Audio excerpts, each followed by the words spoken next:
The hammer came down before I found my seat. That was how it began. Not with a warning, not with a formal speech, not even with my name being called. The High Arbiter of the Conclave of 12 Sovereigns struck the resonance plate with its ceremonial rod, and the sound moved through the chamber like a stone dropped into still water, that a deep wave. Then silence. Then the reading began that I was still standing, that my name is Yara Osai. I was 29 years old, born in Lagos Station, raised on the Generation ship Covenant Run, and assigned that morning as junior diplomatic escort to Ambassador Deo Adami. That my job was simple. Stand a little behind him. Stand a little to his left. Do not speak unless spoken to. I was good at that job, that I was not good at what was happening inside that chamber. The Conclave Hall on Thara Prime was built to make you feel small. That was the point. The ceiling rose so high it almost disappeared in a shadow, carved from one piece of black resonant stone. Along the upper walls hung the banners of 43 civilizations, arranged in exact order of galactic seniority. Humanity's banner was not there. IT had never been there. We did not have a banner. We had observer status. The Conclave described that status as a courtesy offered to developing species pending formal review. That review had been pending for 11 years. That I finally sat down. The translator in my left ear hummed to life and began turning the High Arbiter's layered, musical speech into something close to standard English. Close. Not perfect. 3 minutes into the reading, the translator gave humanity's official conclave designation as the persistent infestation. I pulled the earpiece out, looked at it, put it back in at IT, said it again. T on my right, Ambassador Adami sat with one ankle over the other, shoulders loose, expression calm. He was 61 years old, broad through the chest, built like a man whose body still remembered hard work from decades ago. No matter the setting, no matter how formal the uniform, he always carried the faint smell of engine grease. I had asked him about that once. He had looked at me like I had asked the strangest question in the world and said, "Some things just stay with you." He had a pen in his right hand. He was clicking it.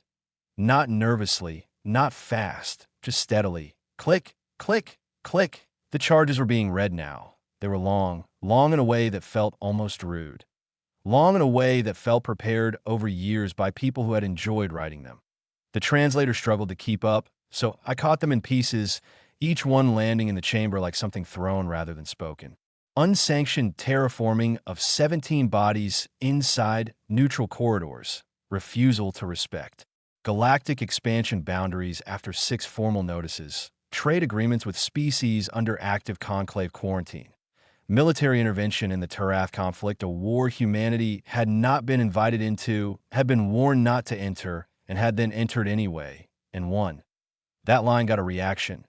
Not from us, from everyone else. Around the chamber, delegations shifted, murmured, changed color. Tightened posture, lowered eyes. A few of them did not even try to hide their disgust. That I kept watching Adami. I could not stop watching him. Every civilization in conclave history that had ever faced banishment had shown it. There had always been some visible collapse. The Garathi had once wept in light, their skin flashing grief colors so intense that official records described the event as painful to witness. The Meth Collective had gone silent in a way their species had never gone silent before or since. Ambassador Adami clicked his pen. The charges continued. Then one line came through the translator so strangely that I almost missed it. Aggressive optimism in the face of assessed extinction probability. I wanted to write that down, but I had nothing to write on. So I stored it away in my head and promised myself I would remember it later. Near the end of the decree, the arbiter spoke a phrase my translator mangled beyond use, but I heard the shape of it before I heard the meaning, and something inside me went still. The sound was low and falling, soft at the ENDM. Why grandmother used to hum something like that. Not the same tones. Not exactly, but close. That IT was an old Akan ending phrase. One of the pieces of Earth that had survived ship life in broken fragments and half memory. My grandmother used it when something was over, when a room needed quiet, when a story had ended, when she wanted to say, without saying it, that what had been was now finished. The High Arbiter was using that same shape of sound to close our banishment decree. I sat with that. The chamber was very still. 3 rows ahead of us. The Veth delegation had turned a deep ceremonial gray that I knew enough of Veth color language to understand that gray meant mourning. They were mourning us actively, publicly, while we were still in the room. I looked at Adami. He had stopped clicking the pen. He was listening to the final tones of the decree with his head tilted slightly. The way he tilted it when he was thinking through a machine problem or a legal detail or a weather report that did not look honest. Then the arbiter fell silent. The resonance plate gave one last note, and the decree was complete. The silence afterward was enormous. 43 civilizations waited. This was the moment. Every banishment in. Recorded conclave history had produced a plea, a protest, a formal acknowledgement, a collapse. Something. The Garathi had given 17 minutes of grief light. The Meth Collective had issued a statement so long it had needed scheduled breaks. Adami clicked his pen once. Then he leaned forward a little in his chair, looked up at the elevated platform where the High Arbiter sat, and said, in a perfectly polite voice, "We'll need that in writing." The translator carried it across the chamber. I watched the meaning spread through the room like fire finding dry grass. The Veth shifted from gray into a sharp, confused pattern my reference guide described as profound uncertainty. The Keth delegation to our left went completely still inside their polished ceremonial armor. The High Arbiter did not answer for 11 seconds that I counted. Finally, the translation came. The decree is legally binding upon issuance. Acknowledgement isn't for your records, Adami said. Then he smiled the real smile, not defiant, not mocking, not angry. The smile of a man asking for a receipt. Standard procedure on our end, he said. Notarus. I looked down at my hands because laughing would have ended my career. That MY job did not include laughing during species-level exile. So I stared at my fingers and focused very hard on remaining employed. The Arbiter spoke quietly to a subordinate, too softly for my earpiece to catch. Then it looked back at us. The written decree will be transmitted to your vessel within the standard period. Appreciate it, Adami said that he slipped the pen into his jacket pocket. Then he stood, he looked at me with the expression he always used when he was ready to leave and expected the rest of the world to catch up. That I stood too, that we turned. And we walked toward the great chamber doors while 43 civilizations watched in a silence so complete I could hear my own footsteps on the resonant stone floor that I did not look back. The Veth had gone fully gray. But I was thinking of my grandmother and the things she always said after ending songs like that. She used to say in the old words that endings are only directions, that finished is just a word used by people who stopped walking. The chamber doors opened, we walked through. The corridor outside was long, white, and lined with the kind of detail meant to remind everyone where power lived. Carved histories of galactic governance, donor plaques written in 40 scripts, display cases holding relics from first contact ceremonies hundreds of years old. I had passed through that corridor 4 times in 3 days of summit prep and had felt nothing about it. Now it was full. Delegates, staff, security, witnesses, everyone standing still, everyone watching us come. Word traveled fast inside the conclave that I moved into position at Adami's left side, no longer half a step behind. That I decided, without asking permission, that I would walk level with him. If anyone disliked that, they could complain to the same governing body that had just called us an infestation. Adami did not comment, that he almost never commented on things that did not need comment. That was one of the first things I'd learned about him during 6 months of assignment, that he noticed everything, that he mentioned only what mattered. The corridor silence was not calm. IT had weight, and if silence could have a color, this one was gray, because the Veth were gathered near the exit, 8 of them. Their translucent bodies moving through morning shades that made the white walls feel colder than they were. I kept walking. Adami's pace was steady. Not rushed, not performative, not trying to look calm. Actually calm. The pace of a man going somewhere specific and seeing no reason to hurry for anyone else's comfort. That I matched him. Behind us, the rest of our delegation did the same. 6 humans walking down a corridor of interstellar history, while the people who had just expelled our species from the galactic order watched us go. About halfway down, Adami stopped. I almost ran into him. He was looking at a vendor stall I had noticed on my first day there. A small, folding setup near a side passage run by a Durathi trader. The trader sold compressed travel food and practical journey supplies to passing delegations. The Durathi looked like someone had taken the idea of a market seller and made it square, short, wide .6 arms, always moving .4 eyes, each pointed slightly differently. I could see that moment. All 4 eyes were fixed on Adami, very still. Adami pointed to a stack of blue-wrapped packages. What are those? The Durathi blinked in sequence. Compressed nutrient provisions, it said in careful standard. Long journey travel food. How much? I will say this for the vendor. IT recovered faster than almost anyone else in that corridor that IT named a price. Adami produced a credit chip, bought 2, waited while the vendor processed the sale with hands that shook only a little, then took both packs and handed one to me. Without looking, I took it. I did not ask what was inside. He was already walking again. So I opened it and took a bite while moving. Tea tasted like pressed vegetables and mild disappointment, which, under the circumstances, felt fair. We continued.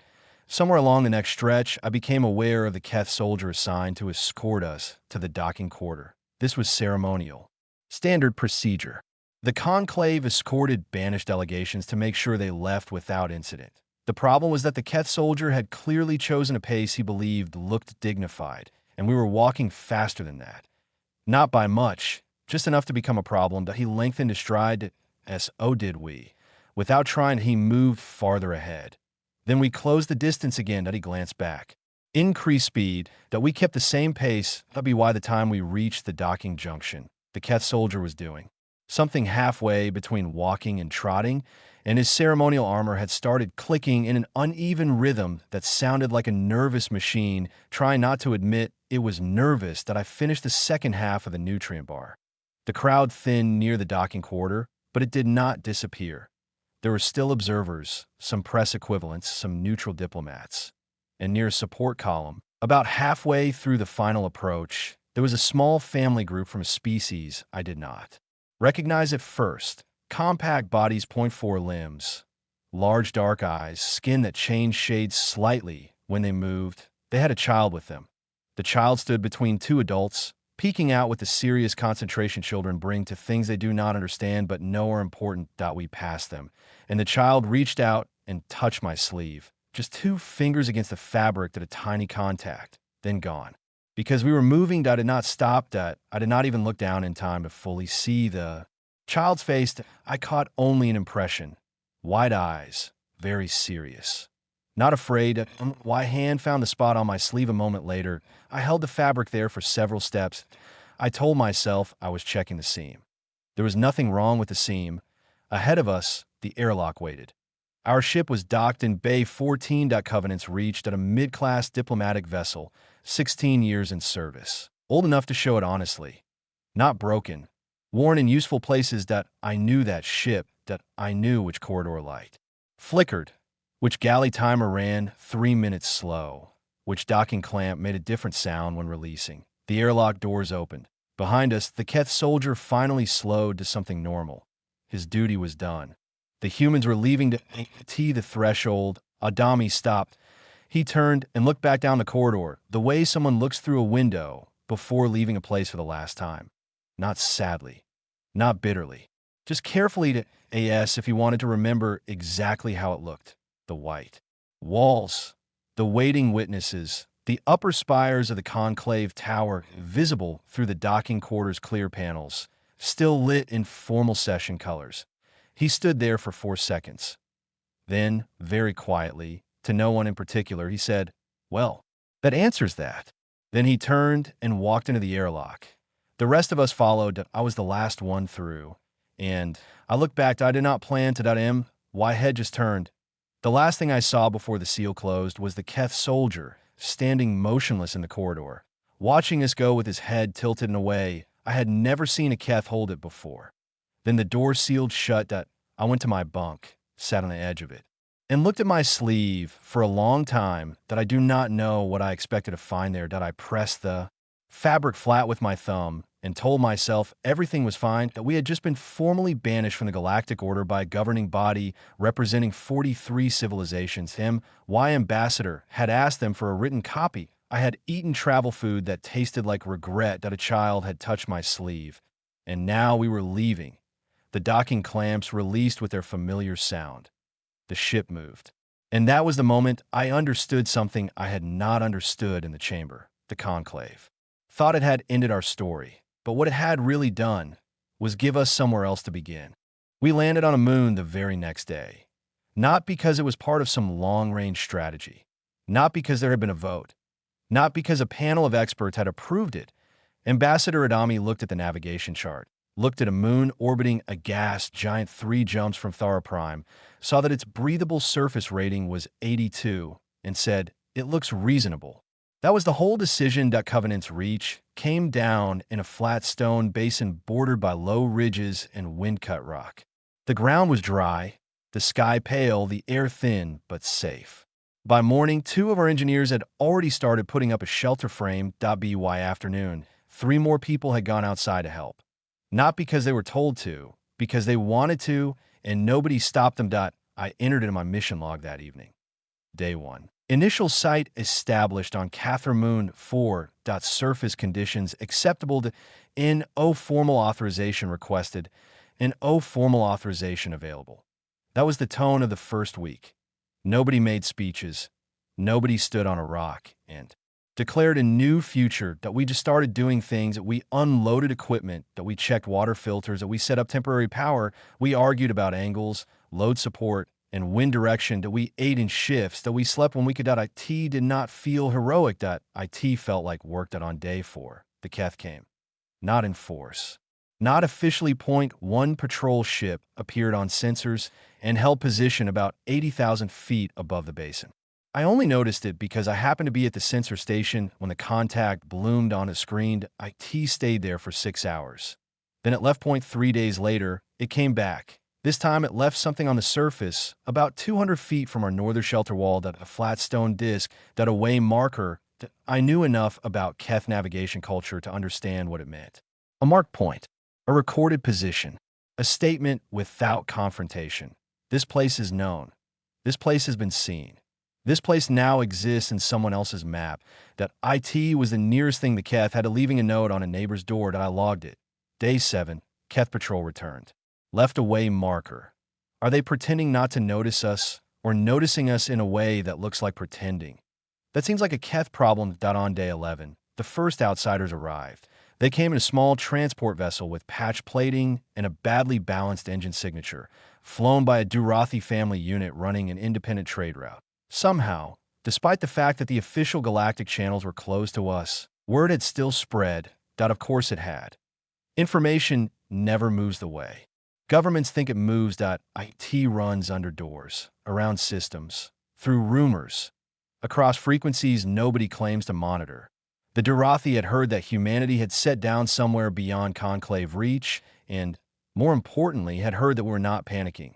They wanted to know if we had room for a trade arrangement. That we did. By day 15, 3 more groups had arrived. A Garathi science pair who set up monitoring gear 40 feet from our eastern wall and began taking atmospheric readings without asking permission, which was fine because we did not have a process for saying no. 2 former members of the Meth Collective, no longer formally attached to the collective because the collective had voted to distance itself from anything involving human banishment, and these 2 had disagreed strongly enough to leave that I wrote all of it down. Day 15. 13 individuals from restricted or partially banned species have now made contact. They seem to believe we have a plan. Important note, we do not have a plan. We're just doing things. This distinction seems to matter more to them than to us. That was when I started to realize something important.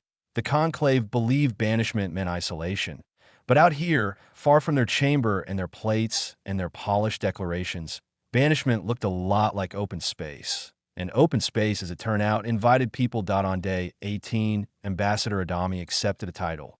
The Durathi vendor from the corridor outside the conclave chamber, the same one, who had sold us compressed travel food after our species had been expelled from galactic society, turned out to be one of the first traders to make contact with the basin. He had now returned 3 times with supplies, commentary, and a growing personal belief that Adami was some kind of historical figure. The Dorothea held a short ceremony near the cargo shelters.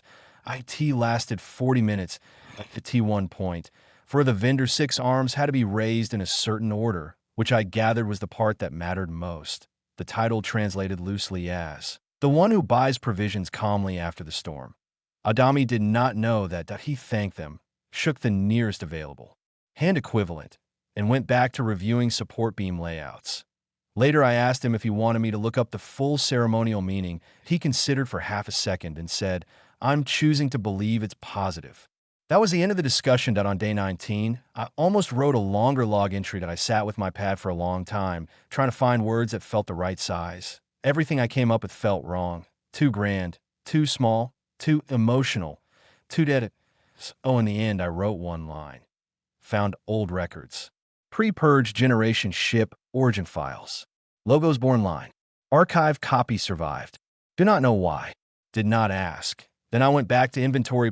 200 units of compressed long-term provisions, 0.14 water reclamation components, 0.1 secondary atmosphere processor acquired through trade, 0.3 personal storage cases transferred from new residents. I listed every item. Carefully. Thoroughly. That was easier. IT is possible to write down quantities without shaking. IT is harder to write down the fact that somewhere in a Dorothea archive, there was still a record with your grandmother's name on it. On day 22, the conclave sent us a message.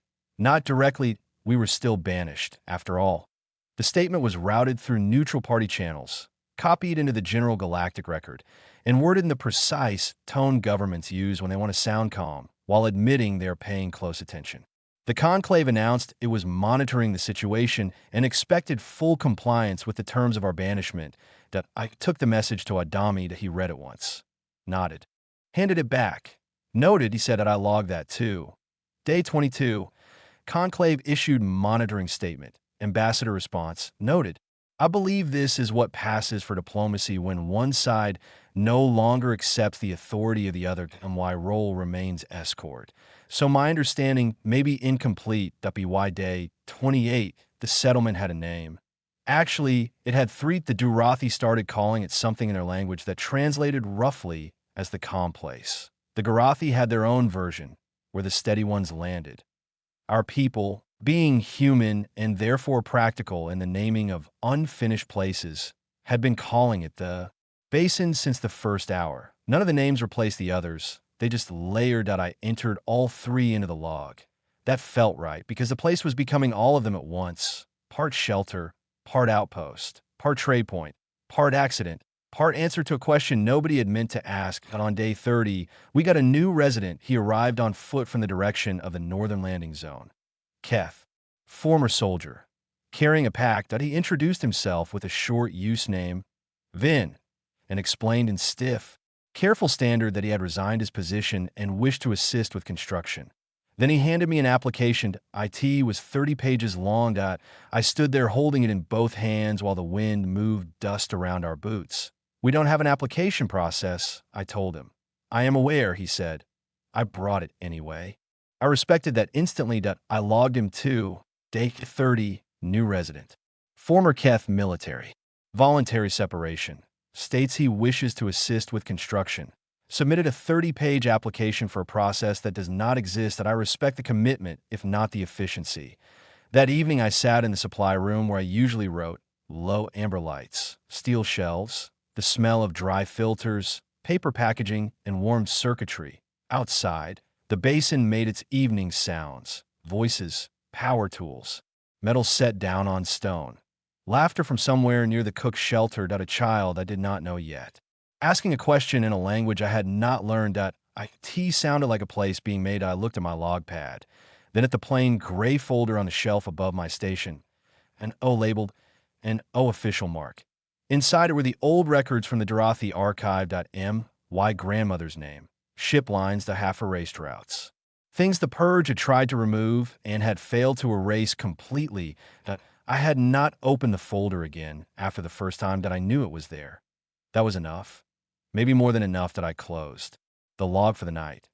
Then I opened it again and started the day 31 entry, because Adami had decided it was Tuesday. This was not, technically speaking, Meaningful that we did not run on Earth weeks anymore. The basin used ship time, which cycled on a 26-hour clock. There was no universal reason for Tuesday to exist on Cathermoon 4. But Adami had kept Tuesday. He kept several things that served no real practical function except continuity. There was Tuesday lunch, Tuesday comm checks, and as I learned that morning, apparently Tuesday visits. I was in the equipment bay when our sensor operator called down that a conclave-registered shuttle was on approach, that I climbed to the surface and stood beside Adami at the edge of the landing zone while it came in. Narrow vessel, gray hull. The seal of the 12 sovereigns on its side. 6 weeks earlier, I had been standing in a black stone chamber while our species was removed from galactic standing. Now I was standing in a dusty basin on an unnamed moon, watching the follow-up land in front of our half-finished storage sheds. The shuttle touched down, that a figure stepped out, and I understood immediately that this was a being who had spent its whole professional life enforcing rules on people who always, eventually, obeyed them. Its name was Ovith, tall, four-armed, precise in every movement, carrying a documentation device that looked as though it had never once been dropped, scratched, or set down carelessly. Ovith belonged to the Sith, a species that communicated partly through a low resonance field.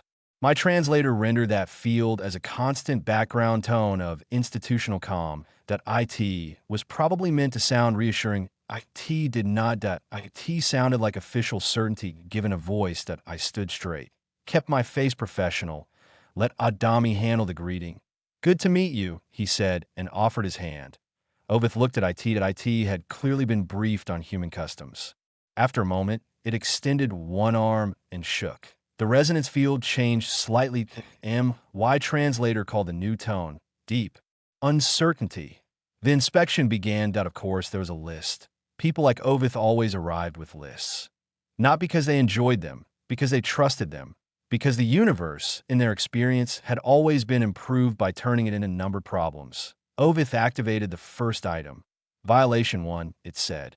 Unauthorized establishment of a permanent structure on a body within conclave neutral zone designation. Adami nodded. "Right," he said. "Do you want to see the charter?" Ovith paused. "The what?" "The settlement charter," Adami said. "Filed on day 3. He looked at me. I already had it pulled up on my pad. 6 pages long. Signed by every founding resident. Built out of 3 human colonization codes and cross-referenced against neutral zone clauses that, as it turned out, did not forbid settlement by a non-conclave party operating outside conclave jurisdiction, which was inconveniently for them exactly what we were. Ovith read every page. Every single one. The resonance tone shifted through several patterns my translator did not even attempt. Finally, it said, carefully, this document was prepared in advance. Day 3, Adami said. We work quickly. Ovith made a note. I watched all 4 hands manage pad, stylus, files, and internal recalculation at the same time and thought that whatever the conclave paid compliance officers, it was not enough. Then came the second item. Violation 2. Unauthorized engagement with species under conclave restriction or quarantine status. Adami listened with genuine interest, like a man hearing a new kind of puzzle. Unauthorized, he repeated. Interesting word. Ovith waited. The conclave prohibits member species from engaging with restricted species, Adami said. We are not members. You removed us. Quite thoroughly, if I recall. Ovith said nothing. Every non-human resident currently living here approached us voluntarily, Adami continued. We provided registry contacts. They filed independently. Everything is documented. He handed Ovith a second set of files. Residency declarations, trade agreements, affiliation waivers, neutral registry stamps. All clean, all dated, all annoyingly legal. Ovith read them. Then looked up. You prepared these? They prepared those, Adami said. We only suggested who to send them to. Another note. Another shift in tone that I was starting to admire Ovith, not for its authority, but for its control that a lesser officer would have shown frustration by then. Ovith showed only the patient strain of a mind being forced to build new categories in real time. Then came the third violation, and this one mattered. Unauthorized construction exceeding temporary shelter classification. Yes, I thought. That one dot, because the basin had been building something since day 12, and nobody had bothered pretending it was tempered. IT had started as an argument between two engineers about foundation stress. That argument had drawn in the Garathi scientist, who had opinions about resonance properties. Then the Darathi trader, who knew how to source odd hardware. Then Vin, the former Keth soldier, who had strong views on structural support and believed all useful things should be over. Documented. What came out of that argument was a design. What came out of the design was a frame. And what had been standing complete since day 24 was a building none of us had officially named yet. Adami led Ovith toward it. The structure was low and wide, built to catch morning light and avoid afternoon heat. Its walls held warmth when the nights cooled. The Garathi had placed a small pattern in the exterior surface. Something they told me was an old, good omen sign. The Darathi had installed a door system designed for 6 different grip types, so nearly anyone could open it regardless of species. Inside, there were 12 rooms, small, plain clean. Each one had a work surface, a shelf at a wall panel beside the door with a name written in a different script.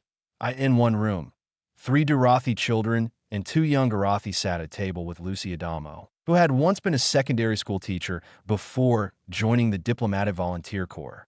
She was helping them through a mathematics problem using colored stones spread over a flat board. All of them were staring at the stones with complete attention. The kind children give only to things they're beginning to understand. Ova stopped in the doorway, did not move, did not speak. Finally it asked, and this time the resonance tone was different, lower, quieter, not official at all. Who authorized the structure? Adami looked at Ovith the way my grandmother used to look at people asking questions they already knew the answer to but were not ready to admit. The children needed somewhere to go, he said. Ovith looked at the children, Lucy, the colored stones arranged in a pattern that somehow made sense to 3 species at once because Lucy had figured out how to teach that way. Then Ovith made 1 note. Then 3 more. Then it closed the documentation device and held it in 2 hands and simply stood. There, for a moment nobody said anything. Morning light came through the side openings. Dust moved in the air. One of the Darathi children shifted a stone and frowned in concentration at a Garathi child corrected the arrangement. Lucy smiled and let them work it out. Ovith watched all of it. The inspection ended not long after that. Ovith returned to the shuttle, stayed inside for 40 minutes. Then lifted off. I was near the landing zone reviewing the next day's supply movement when my pad chimed system. Copy. Misfiled. Not meant for me. A copy of Ovith's compliance report, somehow routed by administrative error to a human diplomatic address. I did not look too closely at how that had happened. I just read it. 12 pages. Detailed, methodical, painfully fair. Each violation listed. Each response documented. Every piece of legal support included. Ovith had done exactly what it was trained to do. The final paragraph was 4 sentences. I read them twice. Then a third time. Non-compliant, ungovernable by existing. Conclave framework in applicable threat classification. Species does not appear to recognize the existence of an authority capable of compelling them. I stared at the screen. Then I forwarded it to Adami. 30 seconds later, he sent back a reply. Sounds right. That was all. I put the pad away and went to help Lucy set up for the afternoon session.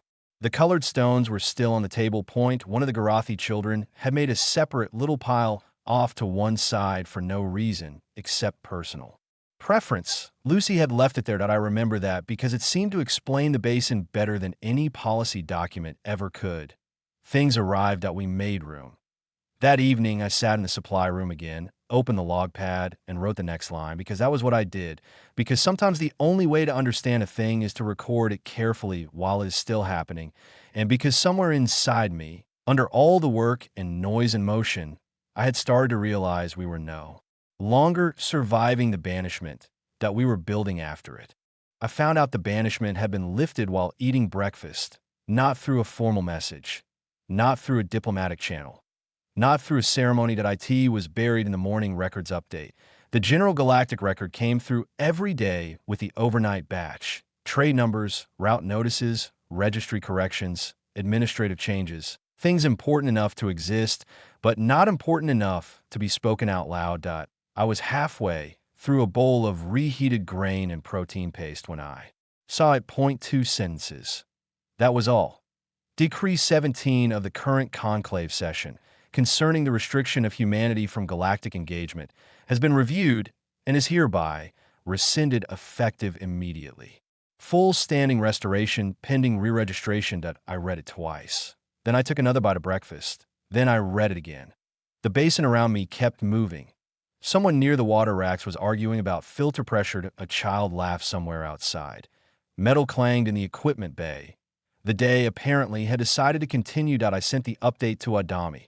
His answer came back 4 minutes later. Are the trade routes reopened? That was his first question. Not.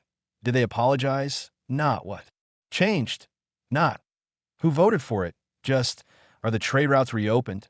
I checked. There were. I sent that back. His response came almost immediately. Good. See you at the morning brief. That was it. That was humanity's reaction to the reversal of the most serious diplomatic punishment ever placed on our species. Trade routes open. Morning brief unchanged. Please bring notes. The morning brief was about water reclamation. Specifically, whether the secondary processor was worth repairing or whether replacing it would cost less in the long. Are you in that? IT lasted 40 minutes. That I took notes. Adami drank 2 cups of coffee. Listened to George Ammon explain the repair. Timeline. Asked Vin 3 precise questions about efficiency loss. Made a decision and moved on to the resumed trade corridors as though conclave history had not just bent in our direction overnight. Afterward, I went back to the supply room and pulled the full conclave record. I wanted the whole thing. Not the summary. Not the clean version. The actual vote. That IT had not been unanimous. That part did not surprise me. The weight of it still did. 43 civilizations. Point 40 had voted to rescind the banishment. Point 3 had voted to keep it. I opened the record note explaining the dissent. The wording had been entered into permanent governance archive, which meant it would sit there forever in the official memory of interstellar order. The reason given was humanity's presence within the galactic order poses an existential risk, not to stability, but to every other species' sense of what is possible. I read it once as an insult. I read it again as an observation. That I read it a 3rd time and decided it. Did not matter which one it was. Either way, it was true. And there is something inside that sentence my grandmother would have recognized immediately. Not the words, the shape of it. The old fear people feel when they realize the rules they trusted were never the only rules available. That I did not put that part in the log. Some things did not belong in logs. Some things belonged in the quiet space just behind your ribs, where understanding sits before it learns how to speak. I closed the record and went looking for Lucy. The building still did not have an official name. That felt right too. That a place does not always need a title before it becomes important. Lucy had rearranged the main room since the last inspection. The work surfaces were now set in a loose half circle instead of rows.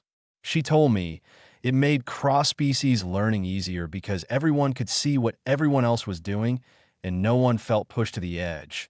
There were 8 children now. Point 3 Dorothy. Point 2 young Dorothy. Point 1 compact little quadruped who had arrived with Vin's cousin. Point 2 human children whose parents had come in on the first reopened trade vessel.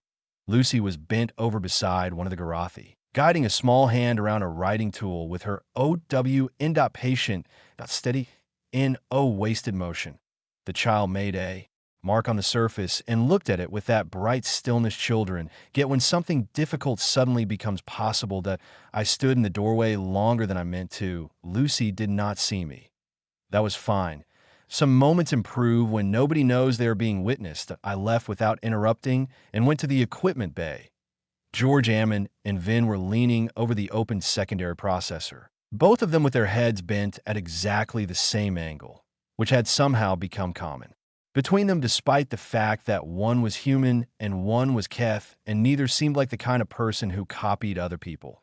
George had been on Covenant's reach for 8 years. That he treated mechanical systems with the same respect other people brought to prayer or medicine. Not sentimentally. Exactly. Vin had turned out to be good at almost everything that made life in the basin work. Construction, inventory handling, perimeter checks, quiet conflict mediation when too many species shared too little room and all of them had different ideas about sound, privacy and acceptable distance between sleeping quarters, he had also turned in a second application. This one was 200 pages that IT had 6 sections that a table of contents. And 3 letters of reference, point 1 from Lucy, point 1 from George Ammon, point 1 from the Dorothy Trader. Written half in his own language with an attached note, explaining that the meaning was better in the original and we should find a translator if we cared about quality. That I laughed for a long time when I read that file. Then I laughed again at the appendix, because Vin, apparently unsatisfied with applying to a system that did not exist, had also written a proposed framework for creating a formal application process for future basin residents. That I told him, very seriously, that we still did not have a formal admissions office. That he told me, equally seriously, that this was a weakness and could be corrected. That I told him I would review the appendix. That I did. That IT was excellent. The man believed in documentation with a kind of devotion that only comes from having lived inside systems long enough to know exactly what breaks when records fail. That I respected him more for it every day. That on day 40, a ship arrived that I did not recognize. Medium class. That in immediate markings. Clean descent profile. Not military. That IT set down on the outer landing zone, and 3 people stepped out. Point 2 of them were Arth. I had to look them up. Spacefaring civilization. Conclave member for around 60 years. Strong reputation for neutrality. Careful, quiet, professionally distant from disputes that did not directly involve them. The 3rd passenger was human. Her name was Claire Birch. 44 years old, straight-backed in the way diplomats often are, dressed like someone who traveled often enough to value pockets more than elegance. She had been, before a situation she described only as complicated, the human ambassador to an Arth home station for 3 years. During the banishment, she had been stranded there, not endangered. The Arth, she said, had been polite, organized, and almost aggressively accommodating, but she had been unable to come home and unable to go anywhere else. She had spent 37 days watching the general galactic record updates arrive with what she called the very specific feeling of watching someone attempt to win an argument against a wall. Who won? I asked her. She looked at me for half a second and said, "What do you think?" She had brought a case that IT was about the size of a personal luggage bag, heavy enough that Adami took it with both hands. Inside was a cultural and legal archive compiled with Arth assistance over the past year. 40 conclave member civilizations, customs, institutional habits, internal contradictions, behavioral notes, ceremonial rules. Decision-making patterns. Cross-reference maps to legal history. Not officially approved by anyone, she said, probably because no one official would ever admit a thing like this should exist. Adami opened the first section. He looked at the first entry. 12,200 pages of annotated conclave legal history, translated into readable human standard. Then he closed the case and looked at Claire Birch. How long did this take? She shrugged. I had time. He carried it straight to his office. Later that evening, I passed by and saw it open on his desk to Chapter 3, with notes already written in the margins in his small, exact handwriting. That was how he read. The same way he walked at a pace he could sustain. With the clear intention of reaching the END.by day 42, the basin no longer looked temporary even to people determined to pretend it was.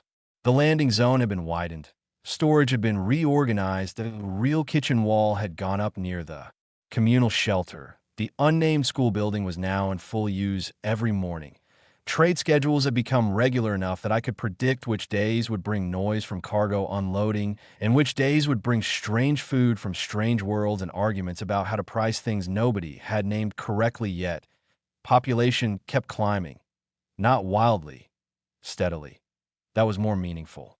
Steady things are harder to dismiss. That I wrote the entries the same way I always had. Counts, arrivals, repairs, supply shifts, weather, route changes. My grandmother had taught me that accuracy is its own kind of respect, and I had taken that lesson into adulthood, like some people take religion. When I sat down to write the day 42 entry, I expected it to be like the others. That IT was not. I found myself staring at the blank line longer than usual. The entries before it had been numbers and facts and names. Necessary things, grounded things. This one felt different. Because somewhere between banishment and breakfast notices and reopened trade routes and children learning mathematics with colored stones, the whole shape of the story had changed that I thought about the first day. About the chamber, the decree, the gray morning colors of the Veth, the taste of compressed provisions in the conclave corridor, the child touching my sleeve. The old funeral tones in the arbiter's closing words that I thought about the moon, about George, and Vin bent over the secondary processor, about Lucy rearranging the room so every child could see every other child's work, about Claire Birch walking off a neutral ship carrying enough knowledge to outlive a government's mood, about Adami asking whether trade routes were open before asking anything else. And in the end, after all that thought, I wrote one sentence that we walked. That was the whole entry. Nothing more. That I read it once, then closed the log. It felt complete in a way longer writing would not have felt. Because that was the truth of it. That we had walked out of the chamber, walked down the white corridor, walked into exile, walked onto a moon, walked into work, walked into trade, walked into contact, walked into something the conclave had not meant to create. On the shelf above my workstation set the gray folder from the Dorothy archive, an O labeled, an O symbol. Just the quiet weight of saved memory. It had my grandmother's name inside. Records from the old generation ships, fragment from a line that had almost been erased. Names I knew, names I did not. Routes, origin notes, ship identifiers, pieces of a family history that had survived because somewhere, for some reason, someone had decided it was worth keeping. That I had looked at that folder every day since day 19 that I had not opened it again. Not because I did not care, because I cared enough to wait. Some things should not be opened casually. Some things need a steady day, a quiet room, and a version of yourself ready to carry what comes out. Today was not that. Day that I reached for the log pad again. Started the day, 43 entry. Population of the basin, 112 individuals, 0.17 species. 26 children currently enrolled in morning session, 0.1 secondary processor, successfully repaired by George Ammon, and Vin in collaboration, 0.3 new trade route confirmations received, 0.1 formal application process framework under review, pending Adami's approval. Weather clear. Surface conditions good. Status normal. I paused, read it over, then added one more line. Trade routes are open. I could save the entry and set the pad down. Outside, I could hear the children. Not the words, just the sound. That specific kind of noise children make when they're learning something, arguing something, building something, or discovering that another mind works differently than theirs and deciding that is interesting instead of frightening. It was one of the few sounds in the universe, I suspected, that did not change. Much no matter the species. Why grandmother would have known that sound anywhere. She would have heard it on a station, on a ship, on an old Earth street in stories passed forward by people who had never seen the place themselves. She would have smiled and said that a sound like that means a place has decided to continue. I left the folder where it was. Went outside. The sky above the basin was pale and wide. The kind of sky that made every structure look temporary until you listened closely enough to hear what was happening beneath it. People moving, tools working, trade crates opening, voices calling out in different languages. A Garathi child objecting loudly to the rules of a counting game. A human child insisting the rules were being followed exactly. Lucy laughing somewhere near the doorway of the school building. I stood there a moment longer than necessary. Then I went to see what they were working on because that, more than anything else, had become a shape of life here. Not waiting for permission, not pausing for validation, not standing still so history could catch up, just stepping into the next useful thing and helping where help was needed.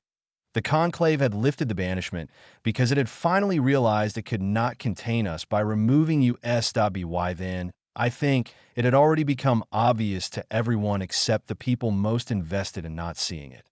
Humanity had not survived exile by enduring it, that we had survived it by treating it like open ground. And once you do that, once you look at empty space and see room instead of absence, something changes. Not just in borders or trade, in people, in the stories they tell about what can happen next. That was what the three dissenting civilizations had feared. Not our ships, not our settlements, not even our refusal to obey. What they feared was that other species might look at us and begin asking the same dangerous question we had asked without even meaning to doubt if the old structure stops making sense. What else can be built? I did not say that aloud, that I did not write it in the log, that I just carried it with me across the basin as the morning session ended and the children spilled into the light, talking over one another in 4 languages and 2 translator channels, all of them convinced that what they were saying mattered. Maybe they were right. Maybe that was the real beginning of any future worth having. Not decrees, not councils, not banners on high walls, that a place where children from 17 species walk out into open air, arguing about numbers, and no one tells them the shape of tomorrow has already been decided. The basin changed slowly enough that if you lived inside it every day, you could miss it. That was the trick of real change, that IT almost never arrived all at once, that IT came in small things, that a second cooking station built, because one had stopped being enough, that a wider path worn into the ground between the landing zone and the supply shelter. Trade crates stacked in a pattern that meant there would be another shipment next week. Children who had stopped standing in species groups and started standing in whatever groups made sense to them at the moment. That was how places became real. Not when someone declared them real, when daily life began building habits around them. The morning after I wrote the Day 43 entry, I woke before shift call and lay in my bunk listening to the sounds of the ship sections we still used and the settlement sections we had added beyond them. The old sounds were familiar.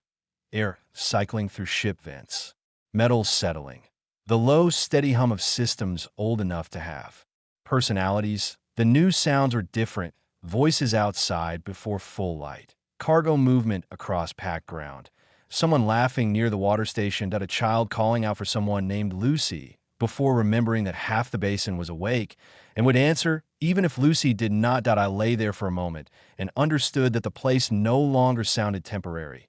That mattered. Temporary places always sound like waiting. This place sounded like continuation. That I dressed, checked the morning supply, summary on my pad, and stepped outside into clear weather and pale light. The basin floor still held the cool of night. Above us, the sky stretched thin and washed, with the gas giant visible off to the west like something painted too large for the horizon. The unnamed building was already open. Lucy stood in the doorway with a cup in one hand and a lesson slate under the other arm. Children were arriving in 2s and 3s, some alone, some pulled gently along by older siblings or patient adults. The Durathi children argued as they walked. The young Garathi moved with that quiet attention of theirs, as if every morning needed to be properly examined before accepted. One of the human children was carrying a bag bigger than seemed comfortable and refusing help from everyone. Vin was near the tool racks, organizing hardware in a labeled bins. He had added new labels, of course he had. Not just in human standard, in Keth notation, in Garathi symbol code, and in a simplified visual system for children and recent arrivals. George Ammon stood beside him looking at the new setup with the expression of a man trying very hard not to admit that someone else's organizational system might actually be better than his own. That I paused long enough to enjoy that silently. Then my pad chimed. Incoming vessel, trade route registry tag. Human. I checked the outer landing queue and saw that it was not one of ours. Medium cargo class, civilian modified, legal clearance freshly restored under the reopened route permissions. That IT was the first time I had seen one of those tags come through without the old restrictions attached. There should have been more feeling to that moment. Maybe. A pause. A speech. Some clear internal recognition that history was changing shape right in front of me. Instead, I looked at the vessel data, checked available unload space, and started adjusting the day's inventory plan. That, too, was a kind of recognition. When a thing becomes real enough, you stop reacting to it as news and start dealing with it as logistics. The ship touched down 22 minutes later. Its ramp lowered. 3 people came out. 2 crew. 1 passenger. The passenger was old enough that I noticed it before anything else. Not fragile old, not diminished, but carrying the unmistakable steadiness of someone who had stopped hurrying for the benefit of other people a long time ago. She was human, small, straight-backed, wrapped in practical layered clothing with a travel case in one hand and a cane in the other that looked less like a necessity than a negotiation with gravity. When she saw me watching, she smiled. Yaro Sai? She asked that. I said yes. She nodded once, as if confirming a private assumption. Good, she said. I was told you keep records properly. There are some sentences that make you stand a little straighter before you have decided whether you want to. That was one of them. She introduced herself as Amma Surwat at 83 years old, former archivist, former station historian, former enough things that she summarized the rest by lifting a hand and saying, mostly, I kept things people meant to lose. That sentence stayed with me immediately. She had come, she explained while we walked from the landing zone toward the main shelters, because trade routes were open again and because someone on a relay station had mentioned that there was now a place beyond conclave comfort where records mattered and children were being taught and species under restriction were living beside one another without asking the wrong institutions whether they were allowed. I wanted to see if that was true, she said. And I have only been here 4 minutes, she said, but I am encouraged. I took her to Adami. He was reviewing route schedules beside a table built from 2 cargo crates and a sheet of fitted composite salvage from the ship. He looked up as we approached, took in the traveler, the cane, the case, and the expression on her face, and then stood. That was Adami. He stood for age, for grief, for skill, for people who had clearly brought something worth carrying. Amma Surwa set her travel case on the table and opened it. Inside were record drives, paper packets sealed against weather point, 3 storage blocks point, 2 old-style print folders, and 1 cloth-wrapped object I could not identify. What is all this? I asked before I could stop myself. She looked at me. Backup memory, she said. Copies of copies. Educational structures. Local histories. Language bridges. Archive fragments. Things useful to settlements that plan to outlive the people who built them. Adami looked into the case for several seconds without touching anything. Then he asked the most Adami question possible. How indexed is it? Amasurwa smiled a little wider. Reasonably, she said, though I expect your escort will improve it. That was how she became part of the basin. Not through a vote, not through a ceremony. Just by arriving with records and purpose, and speaking in the tone of someone who had already decided to be useful. WY noon, she had seen the unnamed school building, the supply room, the shared records shelf, Lucy's morning setup, and the plain gray folder on the high shelf above my station that I had still not opened again. She noticed it. Of course she noticed it. Archivists always notice the thing a person looks at without touching. She did not ask about it right away. That earned her my trust faster than questions would have. Instead, she asked where we kept children's learning records, whether anyone was documenting oral histories from first arrivals, and who was responsible for preserving cross-species naming patterns before habits set too deeply and erased early forms. That I answered all of those. Then, late in the afternoon, when the light had gone softer and the basin had reached that brief hour when work, an evening overlap, she stood beside me in the supply room and looked at the gray folder without looking directly at it. Family, she asked. Yes, I said. Opened? Once. Enough. I thought about that. Then said for now. She nodded. That was all N.O. advised, and O soft wisdom offered too early, and O pressure disguised as kindness. Just recognition. That may have been the exact moment I decided I liked her. That evening there was more noise than usual near the central shelter because the new cargo ship had brought fresh produce, and one of the Durathi believed all fresh produce should be celebrated loudly. The Garathi pair had opinions about storage temperatures. George Ammon believed crates should never be left open during debate. Ben had somehow produced a revised unloading system. Lucy had 8 children sitting on the ground nearby, sorting smooth stones by color for reasons that may once have been educational and had now become mostly recreational. Adami stood at the edge of all of it with a mug in his hand and watched the basin the way he watched engine readouts and legal summaries and weather scans. Not sentimentally.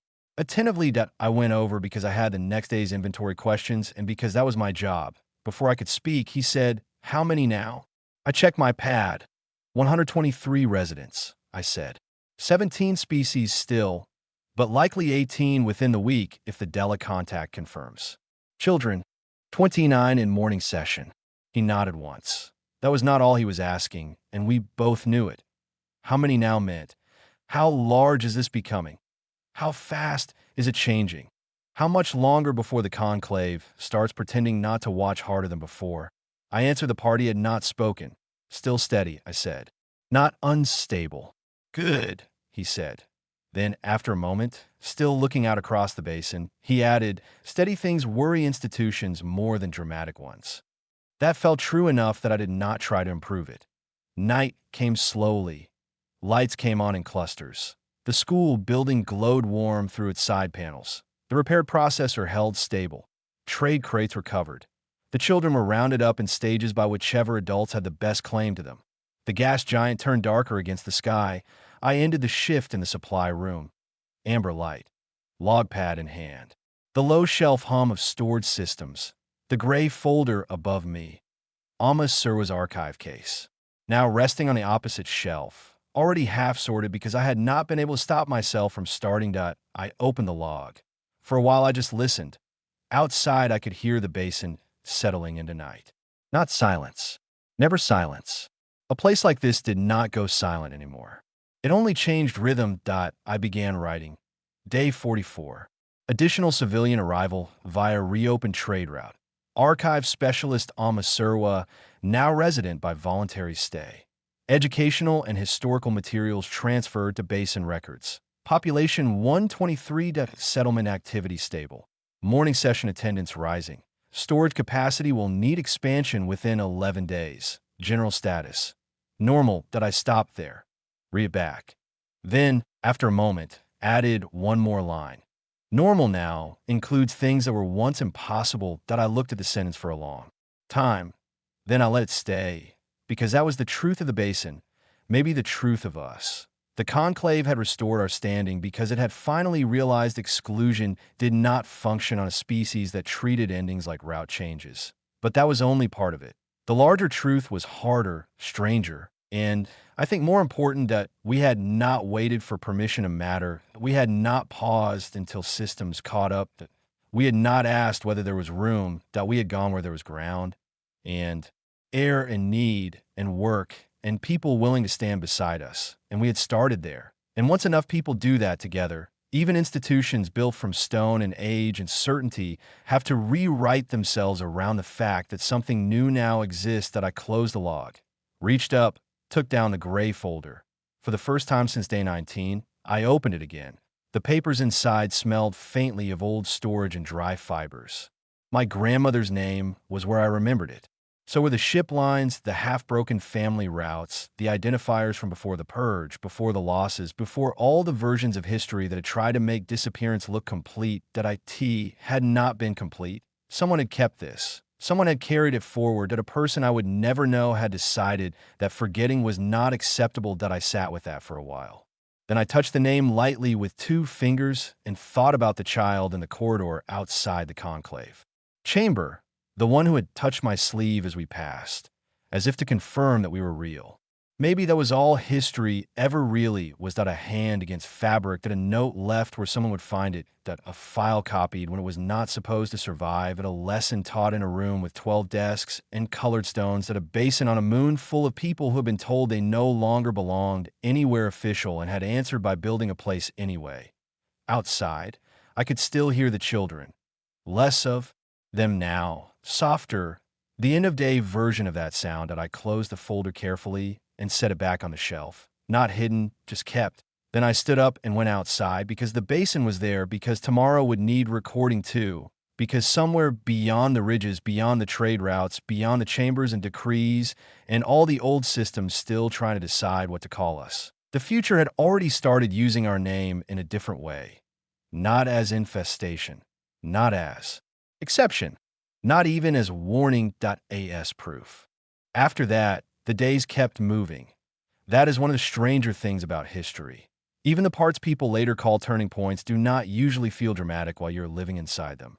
Most days still begin with work, with lists, with repairs, with people asking where things are supposed to go, with children arriving early, with someone discovering that a system everyone trusted was not built for the number of people now depending on it.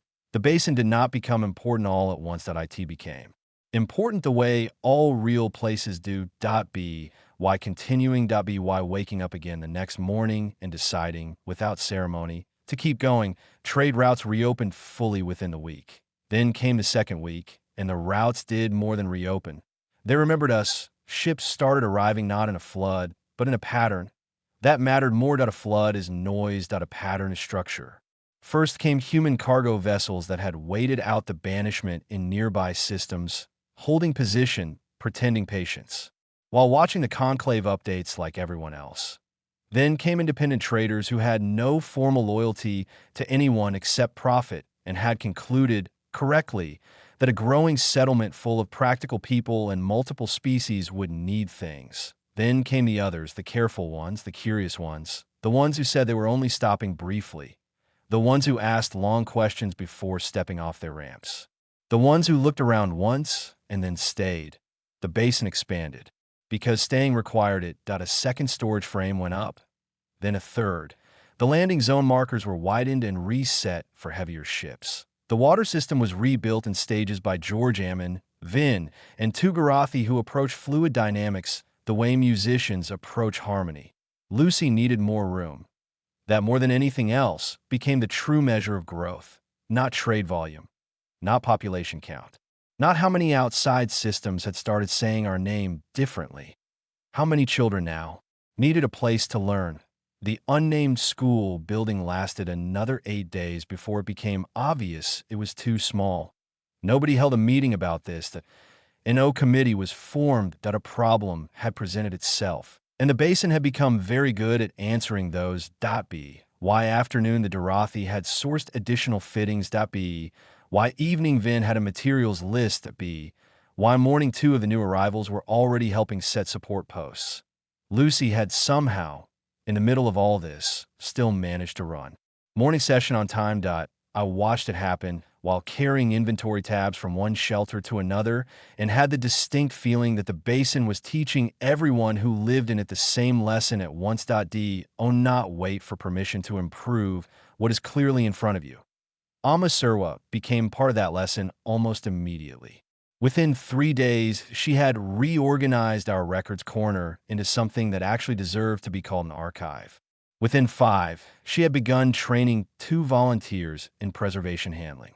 Within 7, she had convinced Lucy to begin collecting oral histories from children in whatever form they naturally produced them. Spoken memory, drawings, symbol chains, mapped stories, all of it. Official histories, Amma Surwa said to me while labeling a shelf, are usually just the version that power finds easiest to store. I asked her if that was meant to make me feel hopeful. It is meant, she said, to make you precise. That seemed fair. I became precise. I recorded arrivals more carefully. I tracked naming shifts. I noted which languages were becoming common in shared workspaces and which ones remained private, used only in grief or affection or prayer. I logged the moments that looked small enough to be forgotten by anyone not paying attention. Because I had started to understand something my grandmother had known long before I did. Big events are easy to remember. The small ones are the ones people lose, and the small ones are often the real story. Like the morning a Garathi child corrected a human adult's arithmetic in front of 6 witnesses and was so calmly certain about it that nobody could even be offended. Like the day the Dorathi trader finally admitted he had memorized 3 human recipes and had opinions about all of them. Like the afternoon Vin presented a revised basin intake framework, now reduced from 200 pages to 62, and looked almost disappointed when Adami said it was significantly improved. Like the moment George Ammon, who trusted almost no one with tools, handed Vin a calibration kit without being asked and without standing there to supervise. Like the first time someone referred to the school building as the school instead of the building with the children in it. That was how names became real too. By being used often enough that nobody had to decide on them anymore. The conclave sent no official delegation during those weeks. That, in its own way, was more revealing than any formal contact could have been. They watched. Of course they watched. You do not reverse a species-wide banishment and then stop observing the result. But they did not interfere in new decrees, in correction notices, and Titan language about compliance. Just distance, just observation, just the unmistakable stillness of an institution realizing it had encountered something it could not easily file. Claire Birch stayed longer than planned. She said this was because travel schedules had become inconvenient. Nobody believed her. She spent long afternoons in Adami's office working through the Arth archive case she had brought, cross-referencing conclave legal patterns with basin growth records and trade behavior. One evening, I passed by while they were in the middle of one of those conversations and heard her say, "They don't know whether to classify this as a settlement, a political statement, or a systems failure." Adami said, "It could be all three."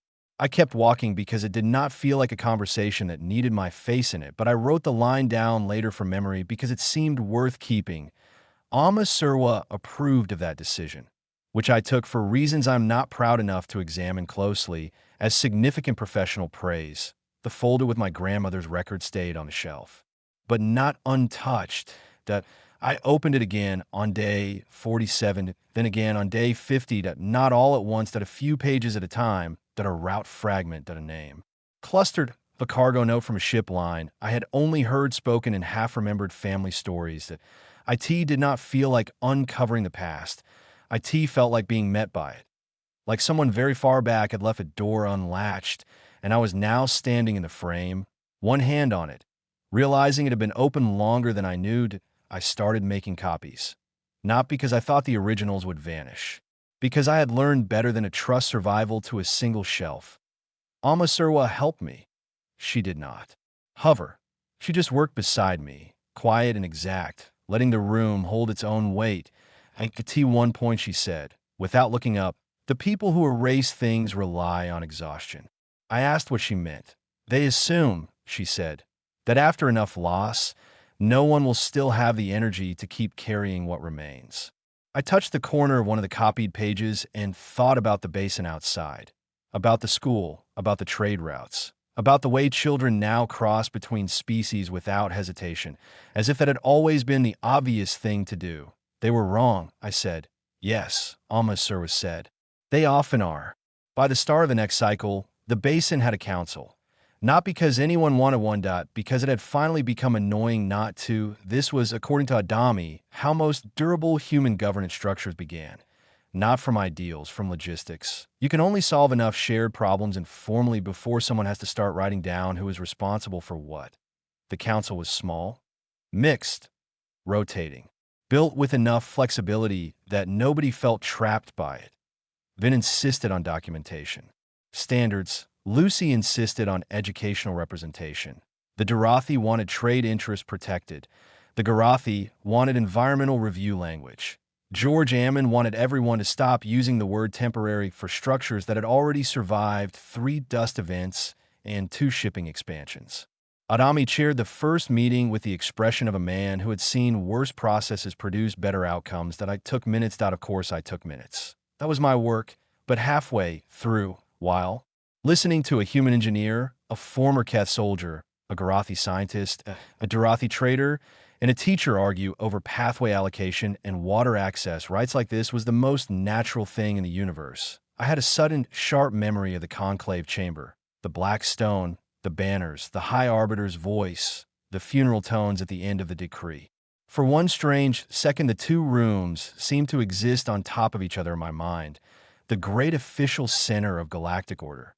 And this repurposed meeting shelter on a moon nobody important had cared about until we landed. Point 1 had age, ceremony, authority, and marble certainty.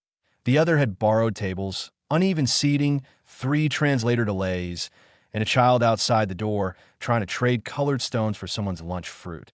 And I knew, without bitterness and without triumph, which one felt more alive. That may have been the real answer to everything. Not which system was stronger, which one could still make room for a future it had not already decided on. The basin could. That was why people kept coming. Not just for trade, not just for safety, for room. Room to build, room to stay, room to be inconvenient to old categories. That be why day 52, morning session had 33 children. To be why day 54, 18 species. To be why day 55. The first official request came from an outside station asking for a copy of Lucy's cross-species early education framework. Lucy looked at the request for a long time. Then she handed it to me and said, "Please make sure they get the version with the notes." The notes are where the failures are. That felt like basin logic 2.d, oh not send the polished lie. Send the useful truth. On day 57, a message arrived through formal channels. Conclave seal, direct this time. Not routed. Not disguised as an administrative copy. Addressed to Ambassador Deo Adami.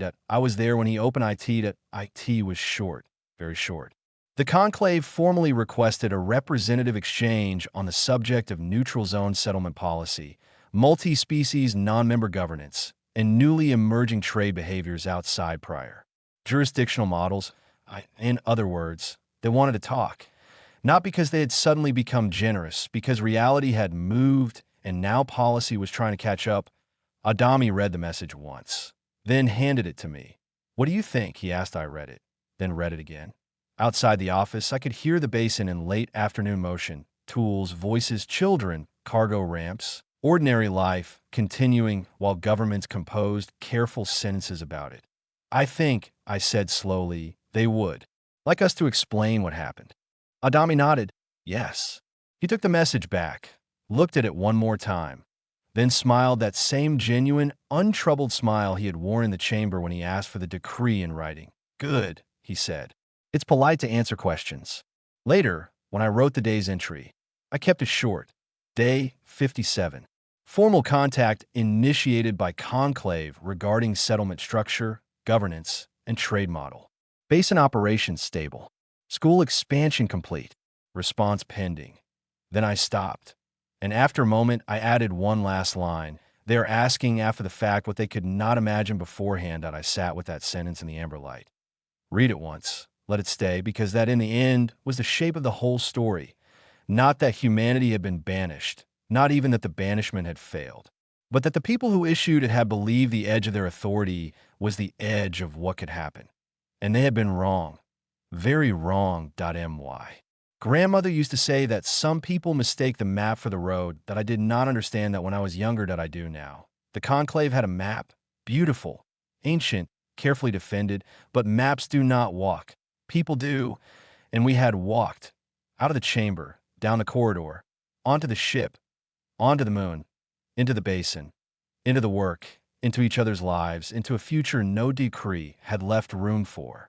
Outside, the children were still making noise. That sound again, that same universal sound, learning, arguing, building, continuing. That I closed the log and put on the shelf. Then I went outside to see what needed doing next, because there was always something, and because endings, as it turned out, were still only directions.